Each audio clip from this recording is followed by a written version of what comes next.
अस्सलाम वालेकुम। मेरा नाम मीर अब्दुल्ला है और आज आप मुझे हमारे नए चैनल पाकिस्तान ट्रेडिंग एकेडमी पे देख रहे हैं। आज का हमारा जो टॉपिक है अ, वो हमारा जो कोर सब्जेक्ट है स्टॉक मार्केट, उससे थोड़ा सा हट के, लेकिन देखा जाए तो इनडायरेक्टली उसका ताल्लुक स्टॉक मार्केट से ही है, क्योंकि उसका ताल्लुक इन्फ्लेशन से है।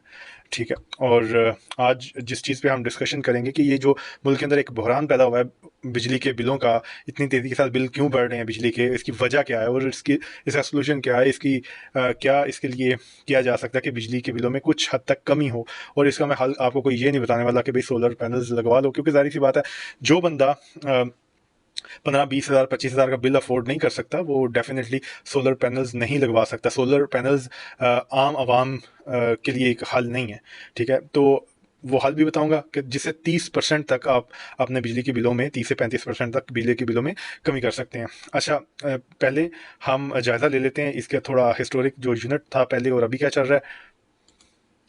अगर हम देखें 2021 में जब इमरान खान की गवर्नमेंट जाने वाली थी, उस वक्त बिजली के यूनिट की जो प्राइस थी, एक यूनिट की प्राइस थी 22 रुपये।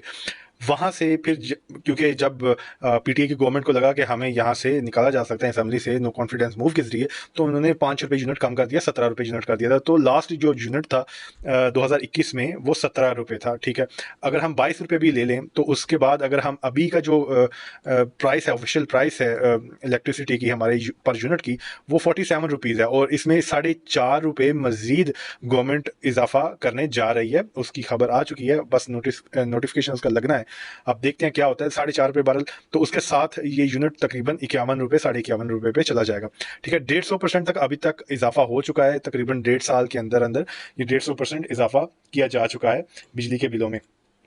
आगे चलते हैं और देखते हैं जो बिजली बनाने वाली कंपनीज हैं उनके बारे में कुछ देखते हैं। अगर देखा जाए तो पाकिस्तान में टोटल जो बिजली प्रोड्यूस हो रही है ना, वो 43,500 मेगावाट है। पाकिस्तान की इस वक्त जो डिमांड है पाकिस्तान में इलेक्ट्रिसिटी की, वो 50,000 मेगावाट से ज़्यादा है। अभी हम प्रोड्यूस इतनी 43,500 कर पा रहे हैं।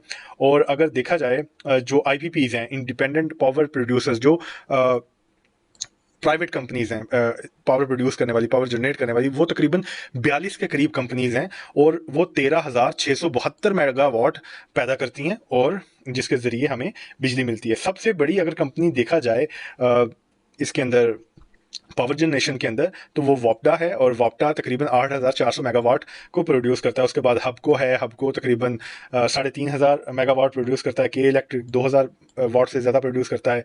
कैपको है, कैपको 1,600 वाट प्रोड्यूस करता है। इसके बाद ये बाकी आप जैसा से आगे देख रहे हैं, ये आई पी पीज़ हैं, प्राइवेट कंपनीज हैं, निशात चुनिया, लाल पीर, एंग्रो, फौजी कबीर वाला, ये कुछ बड़ी कंपनीज हैं जिनको यहाँ पे मैंने आपके सामने कोट किया। इसके अलावा बहुत सारी और कंपनीज भी हैं। अच्छा, इसके अलावा अगर हम आगे चलें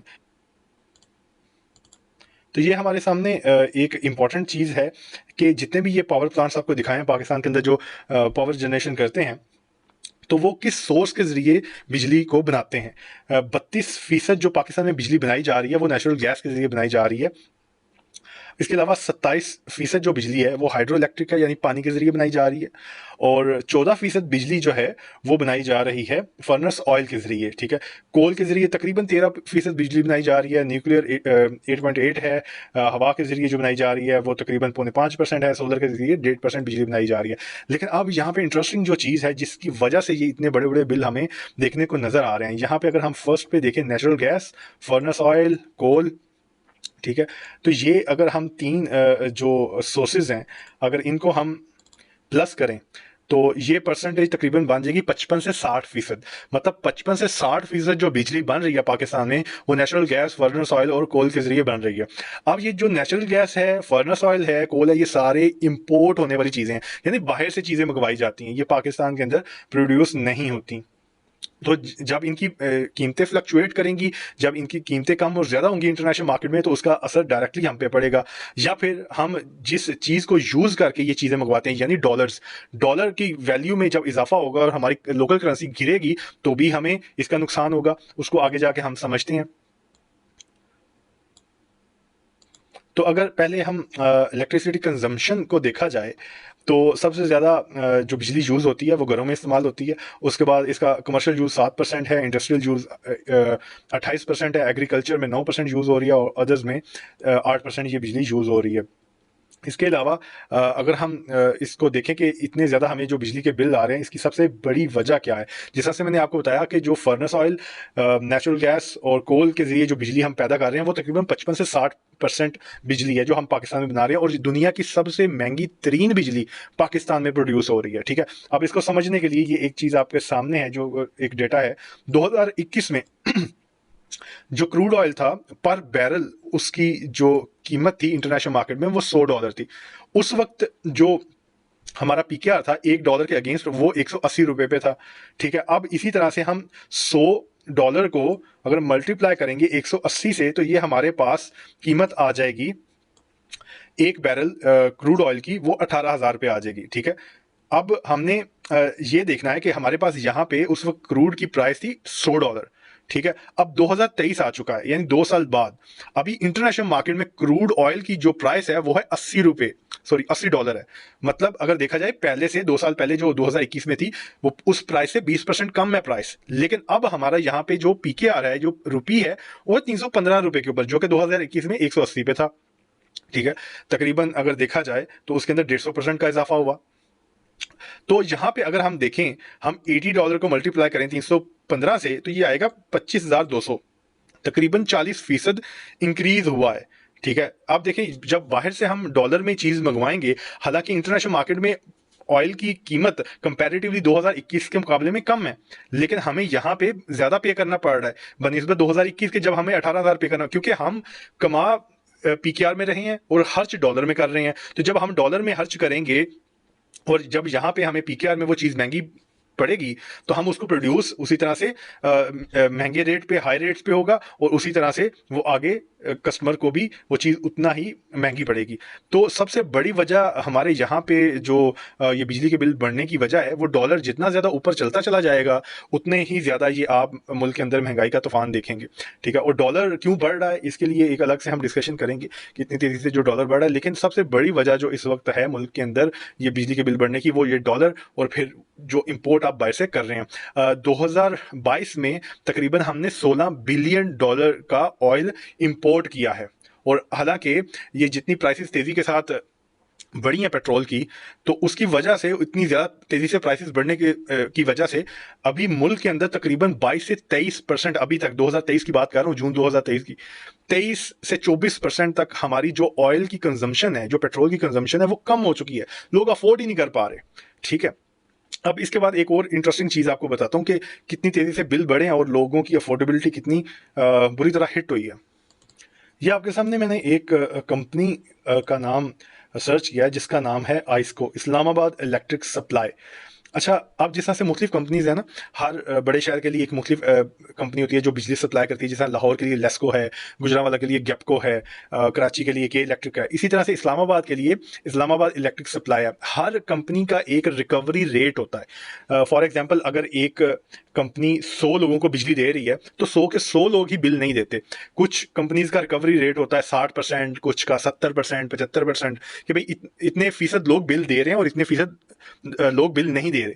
और ये आइस्को ये वाहिद कंपनी थी इस्लामाबाद की, जो इस्लामाबाद को बिजली प्रोवाइड करती थी, कि जिसका बिल रिकवरी रेट 100% पे था।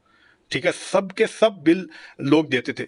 और अभी इनका रिसेंटली जो रिकवरी रेट है, शॉक मतलब एक लगता है सुन के, कि इनका जो रिकवरी रेट है वो 56 से 57% पे आ चुका है। तकरीबन उसके अंदर 45% रिकवरी रेट के अंदर कमी हुई है। तो इससे समझ आती है कि किस तरह से लोग झंझोड़े गए हैं। ये जो एक सैलाब आया महंगाई का बिलों की सूरत में, तो इस्लामाबाद जैसे शहर में रिकवरी रेट 45% कम हो गया, जबकि वहां पे 100% पे था। ठीक है, तो चलें आगे चलते हैं। अब ये सबसे इंपॉर्टेंट चीज है यहाँ पे, जो सबसे ज्यादा इस गरीब आवाम के साथ जुल्म हो रहा है ना, 1,80,000 हुकूमती मुलाजमीन है जिनको मुफ्त बिजली दी जाती है, और मुफ्त बिजली की मद में जो इस्तेमाल होने वाले यूनिट्स हैं सालाना, वो 34 करोड़ यूनिट्स हैं। ठीक है, 34 करोड़ यूनिट ये गवर्नमेंट फ्री देती है 1,80,000 मुलाजमीन को, और इस मद में 8 अरब रुपया खर्च होता है। अब इस 1,80,000 मुलाजमीन में जो बिजली के महकमे से ताल्लुक रखने वाले अफराद हैं वो कम है। ज्यादातर इनका ताल्लुक जो है ना उस तबके से है जो इस मुल्क पे इनडायरेक्टली हुकूमत करता रहा है पिछले 75 साल से, वो आप समझ गए होंगे। सबसे ज़्यादा उनको ये बिजली की फ्री सहूलियत दी जाती हैं। तो अब जिस मुल्क में अवाम इस तरह से चीख रही है, बिल अफोर्ड नहीं कर पा रहे, तो वहाँ पे ये अगर नाइंसाफ़ी इस हद तक होगी तो उस मुल्क में क्या होगा? इस तरह के मुल्क में फिर अज़ाब ही आएंगे। तो जिस तरह से मैंने आपको बताया कि 1,80,000 मुलाजमीन को 34 करोड़ सालाना यूनिट्स दिए जाते हैं और 8 अरब रुपया इस मद में खर्च होता है। तो अच्छा, अब इसका सोल्यूशन क्या है कि 30 से 35% बिजली के बिलों में कमी लाई जा सके जिससे।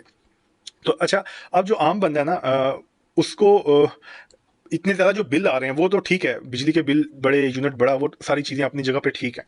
लेकिन सबसे जहाँ पे जो इम्पोर्टेंट चीज़ें हैं, जो ओल्ड टेक्नोलॉजी पे चलने वाली जो चीज़ें हैं, जो इलेक्ट्रॉनिक्स हैं, वो ज़्यादा, बहुत ज़्यादा इस वक्त बिजली कंज्यूम कर रही हैं। और जितने भी आमतौर पे बंदे हैं उनके घरों में पुराने जो पंखे, ट्यूबलाइट्स और एसी लगे होते हैं, तो उनको इस चीज़ का अंदाज़ा नहीं होता कि इतना ज़्यादा बिल क्यों आ रहा है। ठीक है, तो अगर हम सीलिंग फ़ैन की बात करें, जो पुराने सीलिंग फ़ैन थे, ये तकरीबन 150 वाट के करीब ये बिजली कंज्यूम करते हैं। और इसी तरह सीलिंग फ़ैन 200 वाट के करीब बिजली कंज्यूम करता है। जो ट्यूबलाइट है वो तकरीबन 100 वाट के करीब बिजली कंज्यूम करती है। जो एसी है वो 1600-1700 वाट के करीब बिजली कंज्यूम करता है, जो पुराने एसी हैं। ठीक है, तो अब अगर ये जो न्यू टेक्नोलॉजी आई हुई है एसी डीसी, अगर उनके अंदर ये चीज़ देखें तो उनके अंदर ये तीसरे हिस्से के ऊपर आपकी पावर कंजम्पशन आ जाती है। अगर हम सीलिंग फैन को देखें तो इसको मैक्सिमम स्पीड पे भी अगर आप चलाएं तो सिर्फ 50 वाट ये आपका लेता है। इसी तरह से ये जो ट्यूबलाइट है, एलईडी है, ये तकरीबन 40 वाट लेती है। और जो एसी है वो तकरीबन 1000 से 11 वाट, जो 1 टन का एसी है, वो लेता है। तो इस अवेयरनेस की बहुत ज़्यादा ज़रूरत है। जो पुरानी टेक्नोलॉजी के ऊपर चलने वाली अप्लाइंसेज है, उसकी वजह से ज़्यादा बिजली कंज्यूम होती है और बिजली के बिल भी ज़्यादा आते हैं। इसके अलावा फिर हमें जो पीक आवर्स हैं, 5 बजे से 11 बजे का जो टाइम है शाम का, उसके अंदर आपको ज़्यादा बिजली का पर यूनिट कॉस्ट किया जाता है। तो उस दौरान जो 5 से 11 बजे का टाइम है, जो पीक आवर्स हैं, उसके अंदर कोशिश करें जो आयरन है या हेयर ड्रायर है या फिर हेयर स्ट्रेटनर है या पानी की मोटर है या एसी है, इसका इस्तेमाल कम से कम या ना होने के बराबर करें। जब इस पीक आवर्स के अंदर ऐसी हैवी वोल्टेज वाली जो अप्लाइंसेज हैं उनका इस्तेमाल आप कम से कम करें। और फिर उसके बाद जो पुराने पंखे हैं उनको आप अगर कन्वर्ट कर दें जो इन्वर्टर है उनके अंदर, तो आपके बिल के अंदर एक नुमाया कमी नजर आएगी, बावजूद इसके कि जो बिजली के बिल हैं और यूनिट है वो बहुत ज़्यादा बढ़ चुका है, महंगाई बहुत ज़्यादा हो चुकी है। लेकिन इससे भी आपके बिल के ऊपर तकरीबन 30% तक फ़र्क पड़ सकता है, क्योंकि जो सोलर पैनल्स हैं वो हर बंदा अफोर्ड नहीं कर सकता।